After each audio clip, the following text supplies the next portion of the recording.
ಅವ್ರಿಗೆ ಮಾಹಿತಿ ಇದೆ ಅನೇಕ ಈಗಿಂದಲ್ಲ. ರಾಹುಲ್ ಗಾಂಧಿಯವರು ಮೊದಲಿಂದಲೂ ಕೂಡ EVM ಮೇಲೆ, ಆಮೇಲೆ ವಿಶೇಷವಾಗಿ ಈ ಏನು ಎಲೆಕ್ಷನ್ ಕಮಿಷನ್ನು ಈಗ ಮೊನ್ನೆ ಅವರು ತರಾತುರಿಯಲ್ಲಿ ಎಲ್ಲವನ್ನು ಇವತ್ತೊಂದು ದಿವಸ ಡಾಟಾವನ್ನು ಇವತ್ತೊಂದು ದಿವಸ ಮತ್ತು CCTV ಇದನ್ನು ನಾಶ ಮಾಡುವಂತಾಗಿ ಅದರಿಂದ ಸಂಶಯ ಬರ್ತದೆ.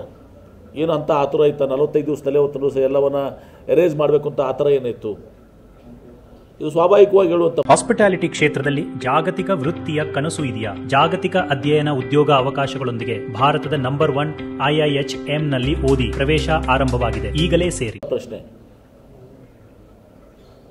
ಯಾಕೆ ಆ ರೀತಿ ಮಾಡಿದರು, ಅದರಿಂದ ಯಾರಿದ್ದಾರೆ, ಯಾರ ನಿರ್ದೇಶನ ಪ್ರಕಾರ ಮಾಡಿದ್ದಾರೆ, ಇದೆಲ್ಲವೂ ಕೂಡ ಬರ್ತದೆ.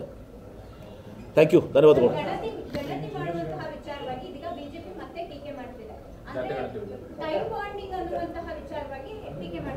ಎಲ್ಲ ಟೈಮ್ ಬೌಂಡೇ ಆಗ್ತದೆ.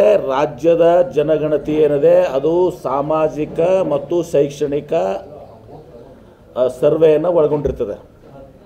ಕೇಂದ್ರ ಸರ್ಕಾರದ ಸರ್ವೆ ಕೇವಲ ಜಾತಿ ಇದನ್ನು ಅಷ್ಟೇ ಮಾಡ್ತದೆ. ವ್ಯತ್ಯಾಸ ಇದೆ ಇಲ್ಲಿ.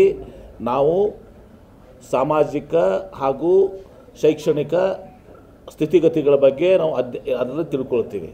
ಪ್ಲಸ್ ಸರ್ವೆ ಆಗ್ತದೆ. ಅಲ್ಲಿ ಕೇವಲ ಬರೀ ಜಾತಿ ಸರ್ವೆ ಆಗ್ತದೆ. ಇಷ್ಟಿಷ್ಟು ಸಂಖ್ಯೆ ಅಷ್ಟಕ್ಕೆ ಸೀಮಿತ ಆಗ್ತದೆ.